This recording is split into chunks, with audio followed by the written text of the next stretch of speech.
Usually when we talk about a medical diagnosis, there's this expectation of absolute clinical precision. Like, it's engineered to be completely undeniable, right? Right. Yeah, it's very black and white. Exactly. I mean, you break your arm, you go to the hospital, the x-ray shows that jagged white line on a black background, and the doctor just points and says, there it is.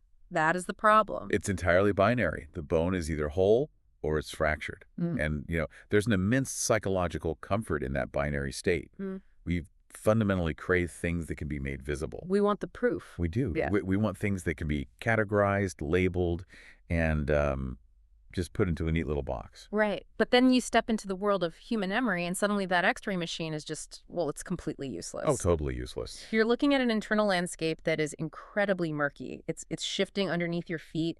You try to pin down exactly what shaped you, what specific moment made you the adult you are right now, and the image just kind of blurs the harder you look at it. It really does. We are dealing with an architecture of the mind that is built entirely out of invisible bricks. I love that phrase, invisible bricks.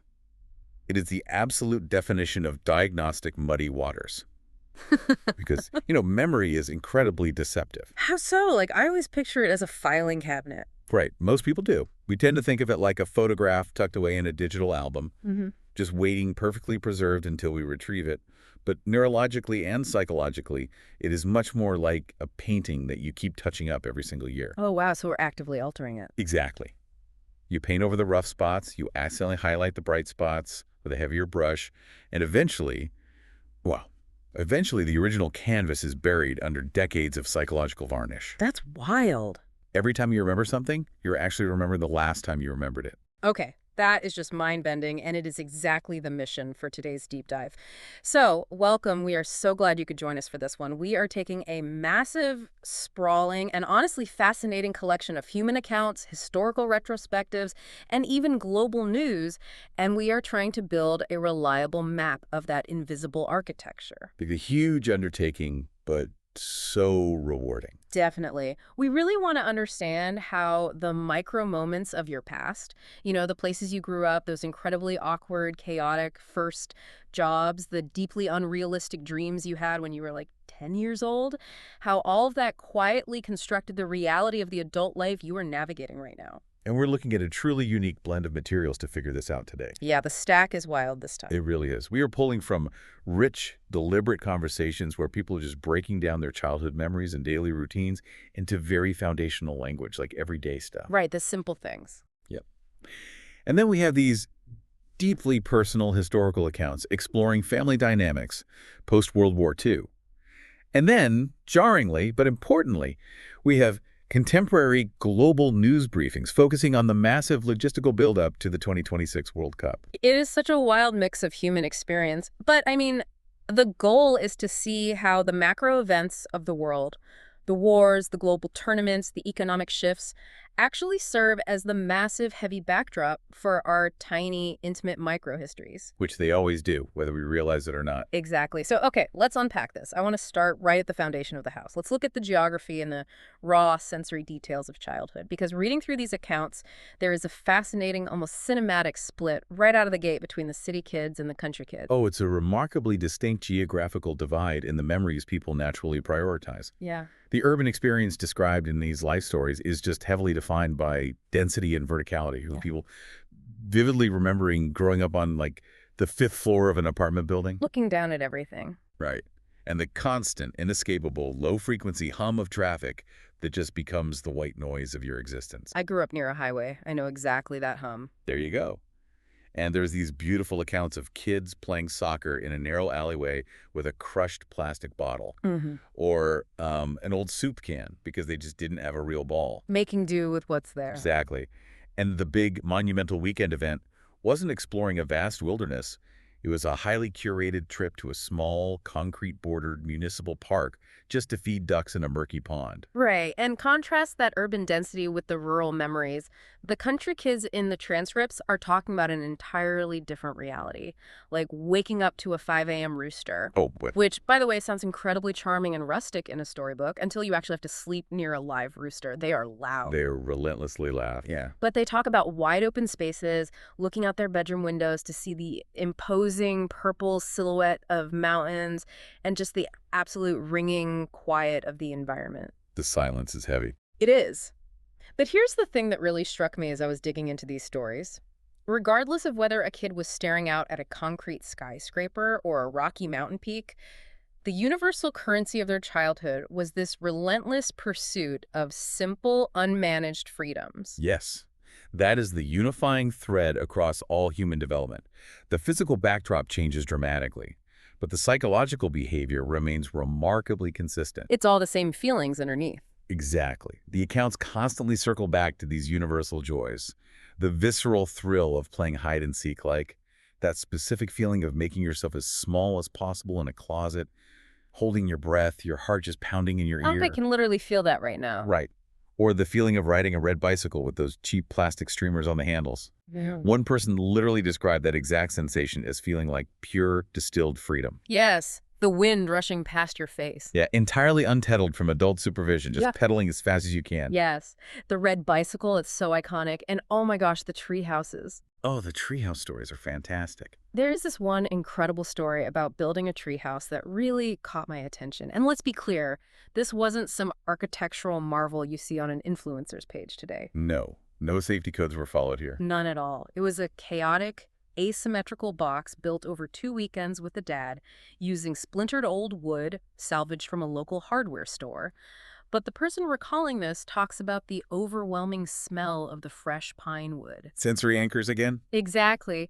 They talk about the frustrating physical struggle of learning how to actually hit a nail with a heavy hammer, just bending half the nails in the process, and how when it was finally done, climbing up that little rickety wooden ladder made her feel like a queen in an impenetrable castle. I love that. It was her own magical sovereign territory where she felt entirely blissfully carefree. You know, that word carefree is vital to pause on. It really represents the complete absence of the adult mental load, which is a psychological burden we absolutely need to explore later today. Oh, we will. But notice how deeply sensory these foundational memories are. Like you said, the smell of fresh pine wood, the metallic scent of the hammer. These accounts are absolutely dripping with sensory anchors. Oh, well, the food memories alone had me completely captivated. We have people describing a grandmother's chocolate chip cookies baking on a Sunday afternoon, like that rich, buttery smell of the warm dough just filling the whole kitchen. Nothing beats that smell. Nothing. And the feeling of standing on a wobbly wooden chair just to be tall enough to help mix in the sugar and the chocolate chips. One person described that exact aroma as smelling like love. That's beautiful. It wasn't just food, it was affection rendered in sugar and heat. And then there's the father who, without fail, made a massive, structurally unsound stack of Saturday morning pancakes. Structurally unsound. I like that. We're talking 10 to 15 pancakes for the whole family, absolutely drenched in melting butter and maple syrup. It's just so vivid. And those sensory details extend far beyond the kitchen. They map onto the weather and the environment itself. Like the snow days. Exactly. Consider the pure, silent magic of a surprise snow day. One account details waking up at 7 years old to a world that was fundamentally altered, a world that was completely, unnervingly silent. The snow just dampens all the sound. It does. Looking out the window to see a thick, unbroken white blanket of snow covering the street and experiencing that electric realization that the rigid structure of school had been magically canceled by the sky. The ultimate reprieve. Right. And the memory isn't just about the visual of the snow. It's the crisp, powdery feeling. The wet cold seeping through woolen mittens while building a snowman with a stolen carrot nose and mismatched buttons from a sewing box. Oh, the wet mittens. I can feel the ice on my wrists just hearing that. Yeah, and crucially, the stark contrast of coming back inside, freezing cold and wet, to a scalding cup of sweet high chocolate with marshmallows slowly melting into the surface. Okay, but I have to stop us right here. Okay, I want to push back on this a little bit, or at least play devil's advocate for a second. go for it. I am reading through these accounts, and I am listening to these beautiful, glowing, almost cinematic descriptions of fresh wood and chocolate chip cookies and magical silent snow days. And I have to ask you, and you listening, are we just remembering the highlight reel? That's a fair question. Because let's be entirely honest with ourselves. Being a kid is also incredibly mind-numbingly boring a lot of the time. It is a lot of waiting around. Exactly. You have absolutely zero control over your own life. You are constantly told what to do. You get mosquito bites. You scrape your knees. You get yelled at for things you don't really understand. You have to sit at a table until you eat vegetables that literally make you gag. Brussels sprouts. Exactly. Boiled Brussels sprouts. So does the lens of nostalgia essentially act like a highly aggressive Instagram filter, just ruthlessly editing out all the mundane, annoying, powerless parts of growing up so we only see this warm, golden glow? What's deeply fascinating here is that your skepticism isn't just cynical, it is entirely scientifically justified. Really? Okay, I feel validated. You should. Memory is not a documentary video recording stored on a hard drive. It's an emotional narrative that we actively construct and reconstruct. And nostalgia, which is beautifully defined as that warm, slightly melancholic feeling about the past, is not just a passive emotion that washes over you. Wait, what do you mean? Well, psychologists actually view nostalgia as a highly active, evolutionary psychological mechanism. Wait, the mechanism. So you're saying nostalgia isn't just a side effect of getting older. It's an active evolutionary defense mechanism, like an emotional immune system. That is a phenomenal analogy. Yeah. Yes, it functions very much like an emotional immune system. Oh, wow. When we look back, our brains naturally prioritize, polish, and preserve the memories that provide us with a foundational sense of safety, belonging, and identity. So it's protecting us. Exactly. And there is a profound biological reason why those sensory details, like the smell of the cookies, the cold of the snow, are so prominent. I'm guessing it has to do with how the brain is wired. Spot on. Visual and auditory information has to pass through the thalamus, which is kind of like the brain's central switchboard, before it reaches the emotional centers. Okay, so sight and sound get processed by the switchboard first. Right, but smell bypasses the thalamus entirely. The olfactory bulb has a direct superhighway connection to the amygdala, which processes emotion, and the hippocampus, which handles memory. So smell is literally the VIP pass to the club of memory. It skips the bouncer entirely. Yes, exactly. It bypasses the logical filtering brain and triggers immediate visceral emotional recall. So yes, you are absolutely remembering the highlight reel, but you're doing it because those simple sensory memories are the foundational building blocks for your adult emotional resilience. That makes so much sense. When an adult feels profoundly stressed, isolated, or disconnected in their current life, subconsciously accessing that Instagram-filtered memory of the treehouse or a Sunday pancakes provides an immediate, necessary hit of psychological safety. It regulates your nervous system in the present moment. Wow. So the brain is essentially hoarding these warm, golden memories, like emergency rations, for when adulthood inevitably gets too cold and chaotic. You are stocking an emotional pantry, and you draw from it when your current resources are depleted. I love that concept, the emotional pantry. But unfortunately, the carefree era of building tree houses and eating warm cookies on a Tuesday afternoon eventually has to end. Sadly, yes. The bubble bursts, the pantry door closes, and these life stories take us right into that harsh transition. We eventually have to face what I like to call the awkward crucible, the collision with society. Oh yes, the big wake-up call. School, and eventually the real world. It is a brutal but necessary transition from the private controlled sanctuary of the family unit to the unpredictable public arena of society. It really is. And these personal histories capture this friction perfectly, starting with the terrifying first day of school. One person vividly remembers being 6 years old, holding their mother's hand incredibly tightly. So tightly their knuckles were white. Just gripping on for dear life. Exactly, just absolutely terrified of this massive new brick building and the overwhelming noise of hundreds of strange new people. And the existential terror of swimming lessons. Oh, the swimming pool. There is a brilliant anecdote in these accounts about a kid who was absolutely physically paralyzed by the water. They stood at the wrung concrete edge of the municipal pool for 2 whole summers. 2 summers. Yeah. 2 whole summers. They completely refused to jump in, just paddling their feet at the very edge while their poor mother kept diligently paying for these useless lessons. Oh, the poor mother. Right. It is hilarious to look back on now, but you have to realize in that exact moment, for that specific child, the deep end of the pool is not a game. It is the ultimate existential threat. It is a matter of perceived survival, and school is where we see identities rapidly crystallize to cope with this new social pressure. Like putting on armor. Yes. You see, the classic archetypes form almost immediately as defense mechanisms. The accounts discuss the kids who lean into these stereotypes to find safety. The rebel in black clothes who constantly questions authority to mask their insecurity. We all knew that kid. Right. And the academic kid who hyper-focuses on grades to avoid social trouble. The sporty kid who uses physical dominance to secure status. And the kid whose report card always inevitably says, "Good student, but talks too much in class." I feel personally attacked by that last one. Was that you? Every single report card I ever received. A joy to have in class, but heavily distracts others. That explains the career path. It really does. But listen, here's where it gets really interesting. School is just the warm-up act. It's a simulation. The true crucible, the real test of whether you can actually survive the chaos of society, is the first job. Absolutely. And the stories we have collected feature some absolutely classic, hilarious examples of these low-wage, high-chaos environments. First jobs are a profound, under-discussed psychological milestone.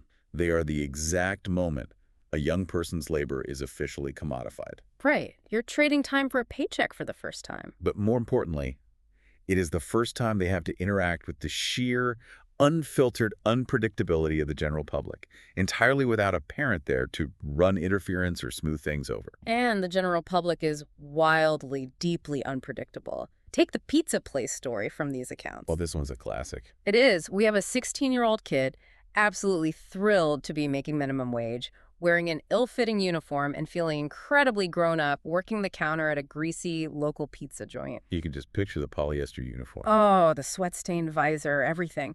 And on a busy Friday night, some guy calls in and prank orders 50 large pizzas for a supposedly massive party. 50 pizzas.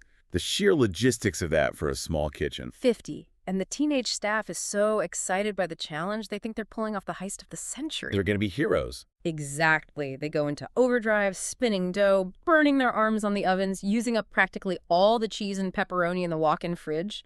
They make all 50 pizzas, stack them in towering cardboard columns, and wait. And wait. And the guy just never shows up. It is a total, devastating ghosting. Unbelievable. So what happens?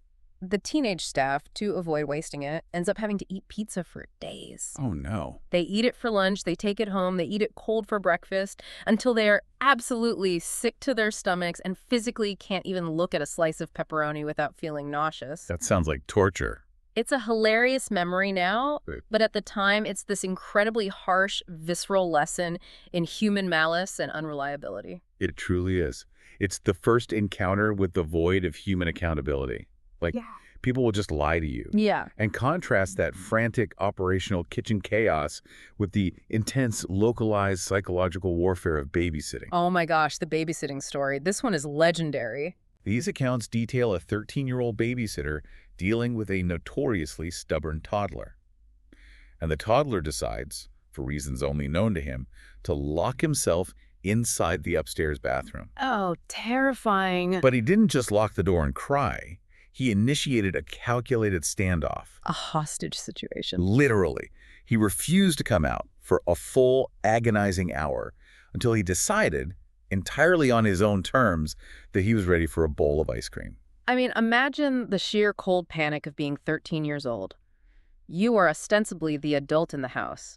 You are responsible for keeping another human being alive, and that human being has barricaded himself next to the toilet and is refusing to negotiate. At 13, you don't have the tools for that. Not at all. You realize very quickly that your authority is a complete illusion. The babysitter actually had to call the kid's mom in terror, probably expecting to be fired or arrested, and the mom just laughed over the phone and said, "Yeah, he does that. Just wait it out." Moms know best. Kids are brilliant, manipulative negotiators. They are tactical geniuses.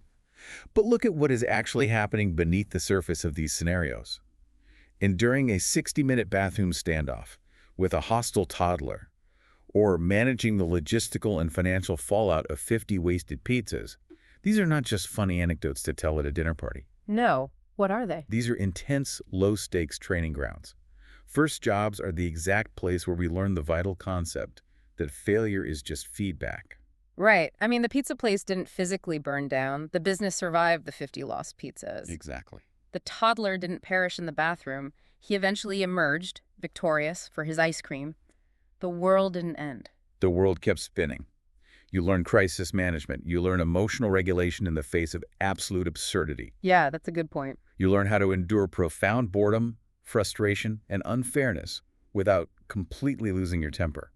You're building the exact grit, resilience, and problem-solving framework that is absolutely required for complex adult life. Because it's not going to get easier. Definitely not. You learn the invaluable lesson that you can survive a situation going entirely horribly off the rails. It really is the birth of grit. But what happens when that grit isn't just called upon for a random Friday night pizza disaster? That's the real question. Right. What happens when that resilience is required every single day just to function? When the crisis management isn't a funny story about a toddler, but just the relentless, unyielding reality of a random Tuesday. The grind. Yes, the daily grind. These accounts transition us from the chaotic, milestone-driven era of adolescence to the exhausting, cyclical reality of adulthood. And the phrase that really caught my eye in these sources, the metaphor that I thought was absolutely perfect, was mental laundry. Oh, mental laundry. It is a stunningly accurate, highly evocative metaphor for the adult cognitive condition. I want to spend some time unpacking this because it resonated so deeply. One of the accounts describes waking up in the morning, and before they even physically sit up in bed, their head already feels completely cluttered. Right. The eyes open and the list starts. Exactly. Their thoughts are like dirty clothes thrown all over the bedroom floor. Everything is everywhere, unorganized, heavy, and demanding attention. Did I pay the insurance? Did I thaw the chicken? I need to email my boss. The car is making a weird noise. It's this endless cycle. They talk about having a literal internal argument with their heavy duvet cover. The duvet is very persuasive. Oh, the duvet always wins. The alarm rings. The warm blanket says stay. It's safe here. The logical brain says no, I must get up and make coffee to survive the day. And the person just lies there in the dark wondering, do I really fundamentally need to be a participating adult today? We've all been there. Hitting the snooze button until 5 minutes magically becomes 30, and suddenly they're starting their day already behind, already late, already stressed. This perfectly encapsulates the sheer weight of adult responsibilities. It is the realization that adulthood is not a destination you reach. It is a condition you have to constantly maintain. Right, you don't just arrive and rest. No. We move from the childhood era of boundless self-generating energy to this adult baseline state of being constantly, subtly drained. These life histories frequently note that it's not just physical tiredness, like you've run a marathon. It's a deep, pervasive mental fatigue. It's the brain fog. The cognitive load of modern life, exactly. The day just runs and runs, the demands of work, the invisible chores, the constant digital noise, until you finally step back into your home, lock the door, and your body practically whispers, we survived, we made it. And what's fascinating is how adults cope with that drain. To combat that endless mental laundry, the adults in these accounts have completely, quietly abandoned their wild, expansive childhood dreams in favor of tiny, manageable anchors. Yes, there is a profound, observable shift from outward aspirations to inward comfort zones. The radius of their ambition shrinks. Think about it. When they were kids, they wanted to be astronauts exploring the galaxy, or veterinarians saving every animal on Earth, or rock stars playing to thousands of people. Now Now they just want a nap. truly, their biggest, most deeply held aspiration is a quiet, uninterrupted morning routine. They find their salvation in the simple ritual of a morning coffee, the sound of the machine, the warmth of the ceramic mug, taking that first sip and feeling the internal battery slowly tick up by 1%. It's about small, controllable moments. Or the moment they get home from the office and immediately strip off their public clothes to change into soft home clothes. One person vividly talks about the act of taking off their shoes at the door and feeling like their brain literally says, okay, the performance is over. We are safe. Barefoot peace. Oh, changing into sweatpants is a universal adult joy. The absolute best. Or they spend weeks carefully curating a quiet reading corner with a specific warm lamp and a thriving houseplant, creating a strict do not disturb zone just to force their loud, anxious thoughts to stop shouting for 10 minutes. It is the adult search for sanctuary. They are trying to build a micro-environment that they can actually physically control, because the macro environment of their lives, their jobs, the economy, the world is entirely overwhelming and out of their hands. Yeah. The reading corner is the adult version of the childhood treehouse. Oh, that's a great point. It is a controlled territory. I love that connection, but I have to ask you, and I want you listening to really think about this. Have we just given up? Like, have we just replaced the wooden, adventurous tree houses of our childhood with cozy, passive reading corners? Are we essentially just hiding from the world? That's a tough question. Are we taking all of that fierce, youthful ambition and just burying it under a weighted blanket and an endless streaming subscription because we're too tired to fight anymore? That is the exact painful tension these accounts explore so deeply. It's the slow, quiet fade of dreams. The discussions in these narratives delve into this beautifully and tragically. They pose a very confronting question. Are you living the life you intentionally chose? Or are you just living the life you ended up in? Oof, the life you ended up in. That is a haunting, devastating phrase. It is haunting because it is so incredibly common. Because for the vast majority of people, they don't give up on their grand dreams in one big, dramatic, cinematic moment of defeat. There's no sad movie montage. Exactly. There is no singular explosion. It happens incredibly slowly, by degrees. Life gets slightly more expensive. You take on a mortgage. You get a little more tired. You sprain an ankle and it takes 3 months to heal. Right. Other people, partners, children, aging parents, start depending on your stability. Right. And suddenly, playing it safe starts looking very, very attractive. Safety no longer feels like a compromise. Safety feels like immense relief. Right, because taking a massive risk requires energy, and the mental laundry has already depleted all of your energy before you even get out of bed. Exactly. If we connect this to the broader psychological picture, we see the profound difference between being practical and acting out of fear. And what's fascinating here is how intelligently fear disguises itself as we age. It rebrands. It does. Fear doesn't always look like a panic attack. Fear doesn't always look like trembling hands. As one brilliant insight from these narratives notes, fear often wears a respectable outfit. I love that line. Fear wears a respectable outfit. It puts on a suit and tie. Fear has beautifully formatted Excel spreadsheets. Fear has a synchronized Google Calendar.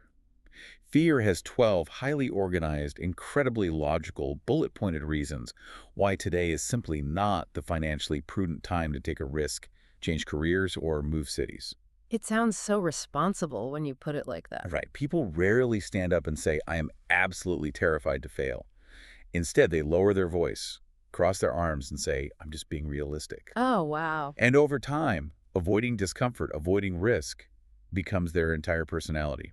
The respectable outfit becomes their skin. Wait, I want to make sure we don't swing too far in the other direction, because the accounts also talk about the extreme danger of the opposite behavior. Yes, the impulsive reaction. Right, the danger of the midlife crisis, the danger of just aggressively quitting your stable job tomorrow morning, burning all your bridges, and moving to a cabin in the woods just because you feel frustrated and burned out today. Yes, absolutely. They draw a very crucial, delicate line between wise restraint and self-sabotaging holding back. This is an important distinction. What's the difference? Restraint is not weakness. It is a high form of self-control. It is knowing deep down that you want a massive change, but refusing to make a messy, destructive, impulsive decision just because you had a bad day at the office. Okay, so it's biding your time. Exactly. Restraint is strategic. It actually protects the dream by ensuring you have the resources to achieve it later. Holding back, on the other hand, is chronic. It's habitual. Yes. It is when you play it safe so often, for so many years, that you completely stop asking what is actually true for you, and you only ask what feels less risky.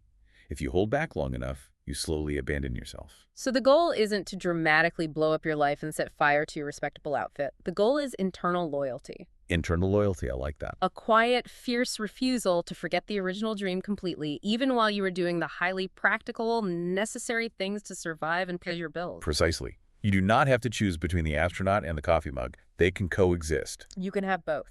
You just have to ensure that the adult holding the coffee mug in the morning hasn't entirely forgotten to look up at the stars. That is profound. It really is.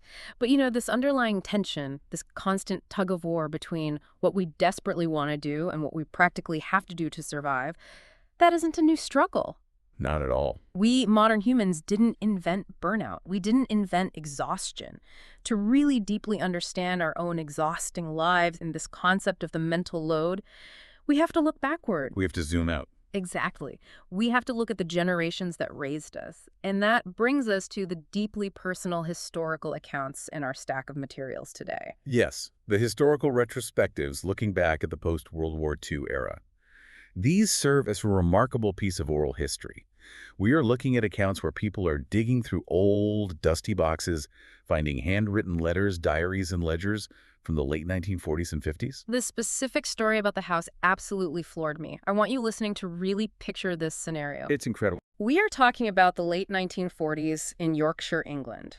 A young father is away, deployed, fighting in the horrific machinery of World War II. Just unimaginable stress. Unimaginable. And his wife is back home.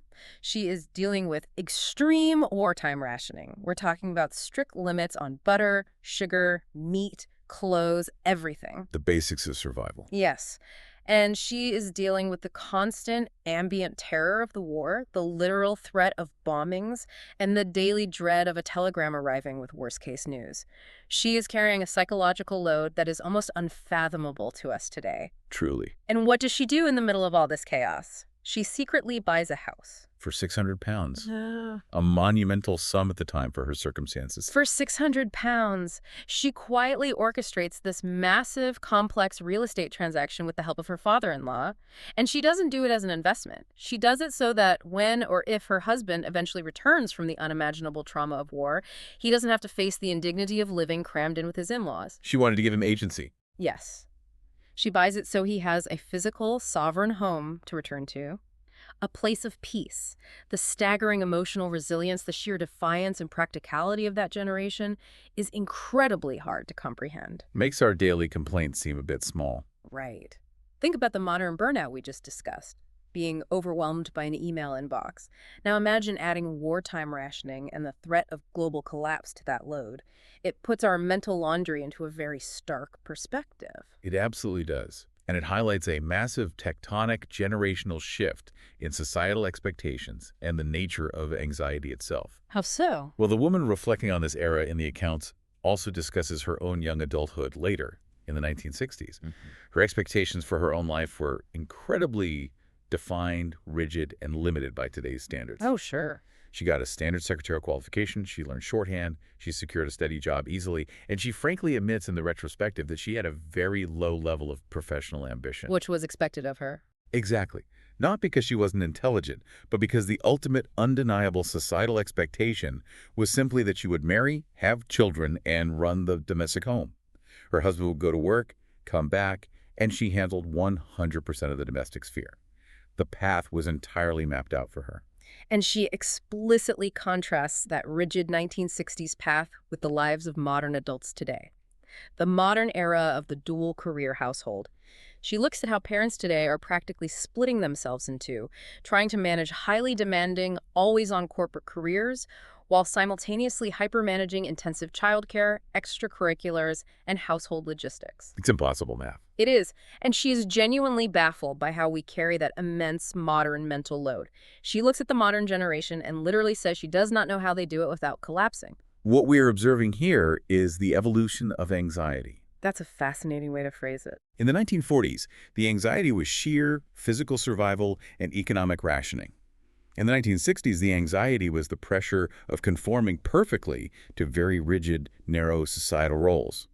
Today, the modern anxiety is the overwhelming, crushing pressure of infinite choice. The paradox of choice. Yes, it is the impossible expectation to excel in every single domain of life simultaneously, to be a perfect employee, a perfect parent, a perfect partner, while maintaining a perfectly curated life online. So how do we process this massive shifting weight of the past?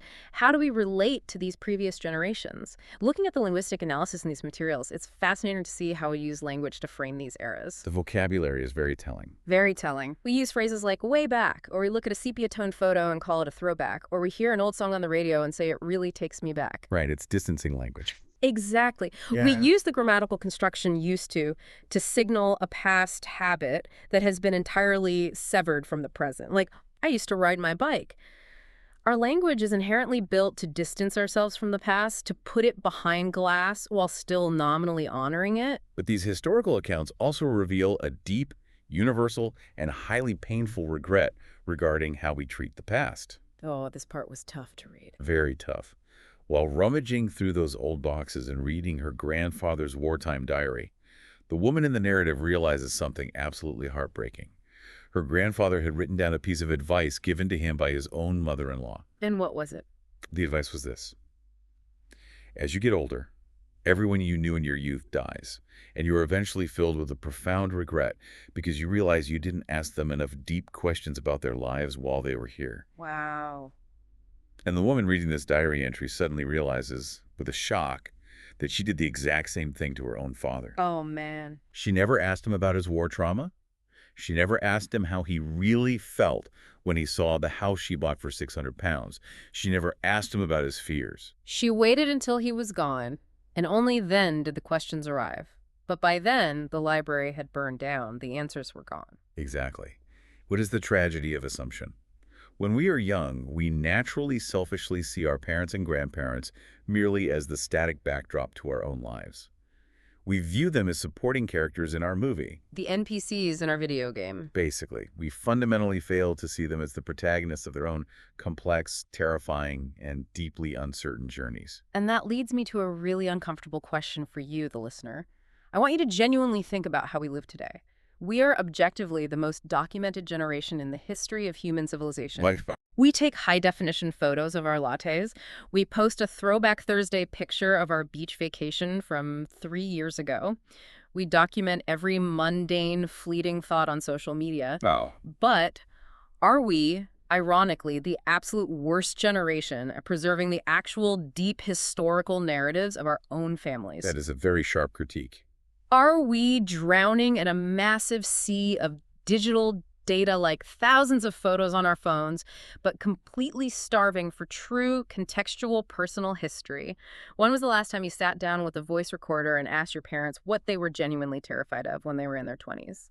Or what their biggest regret is? It is a profound paradox. We are perfectly preserving the visual aesthetic of our lives, but we are perhaps losing the narrative depth. We have 10,000 pictures of the surface, but fewer and fewer deep contextual conversations about the substance. It's a deeply sobering thought. But speaking of macro-historical events acting as the backdrop for personal lives, we aren't just looking backward at the 1940s. No, we are definitely not. We are currently living through our own macro events right now. History isn't just something that happened, it's something that is happening.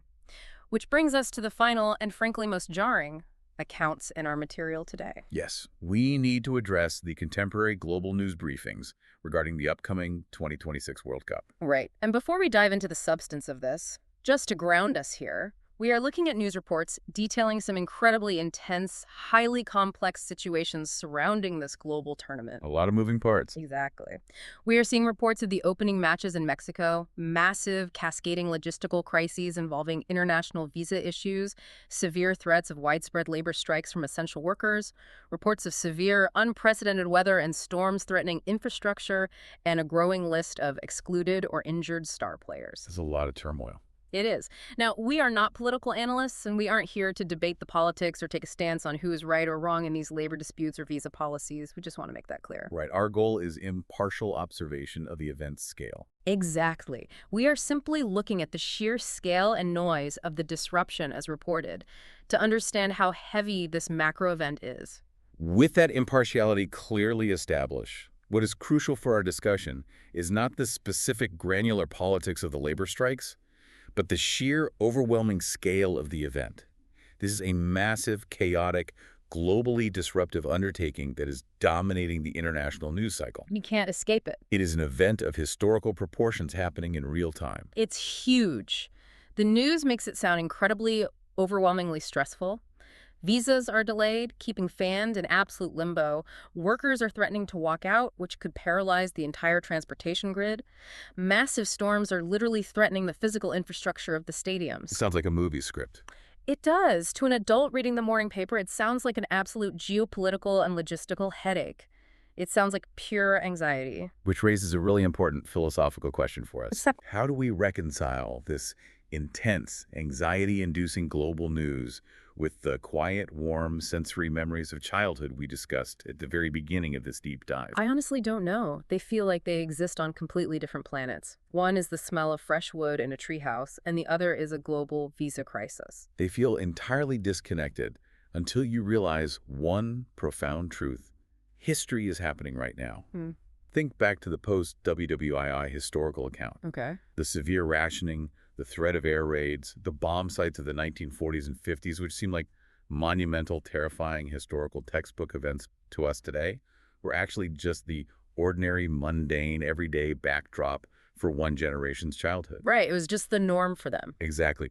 The woman in the historical interview explicitly mentioned playing games in derelict, bombed-out buildings as a kid, and it was just normal to her. It was her playground. Oh, wow, I see exactly where you're going with this. That is incredible. Exactly. The massive labor strikes, the complex visa crises, the severe infrastructure-threatening storms, and the overwhelming, loud global spectacle of the 2026 World Cup.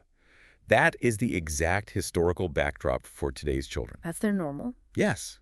While adults are gripping their coffee mugs, stressing over the news briefings, the economy, and the logistical nightmares, a 7-year-old child in Mexico City or Toronto or London is completely oblivious to the geopolitical strain. They just don't see it. They are just trying to trade a shiny sticker of their favorite player with a friend. They are kicking a crushed plastic bottle in the street, pretending they are scoring the winning goal in the final. That is entirely mind-bending to think about. What feels like high-stakes, incredibly stressful present-day news to us adults today will literally, inevitably become the nostalgic, warm throwback of tomorrow for this current generation of kids. It's the cycle of memory. 30 years from now, some adult is going to be sitting around saying, oh man, 2026 really takes me back. Remember those crazy, massive storms during the World Cup? I was 10 years old, the power went out, and we got to stay home from school and listen to the games on a battery radio by candlelight. It was completely magical. Precisely. We, as stressed adults, are merely the background characters in the golden sensory childhood memories being formed right at this very second. The sharp, burning anxiety of the present always inevitably cools into the soft nostalgia of the past. That is, wow. That completely reframes how I look at the morning news. Okay, let's pull all of these massive concepts together. We have gone on an incredible, sprawling journey today through the invisible architecture of human memory. We covered a lot of ground. We really did. We started deep in the internal sensory details of the past.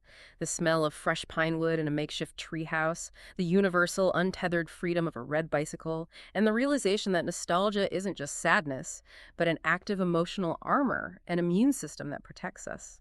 And then we moved from that private sanctuary through the awkward, character-building crucible of society and first jobs.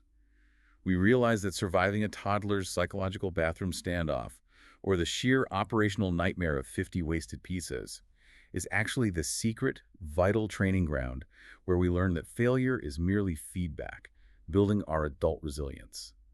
We confronted the exhausting, cyclical mental laundry of modern adulthood.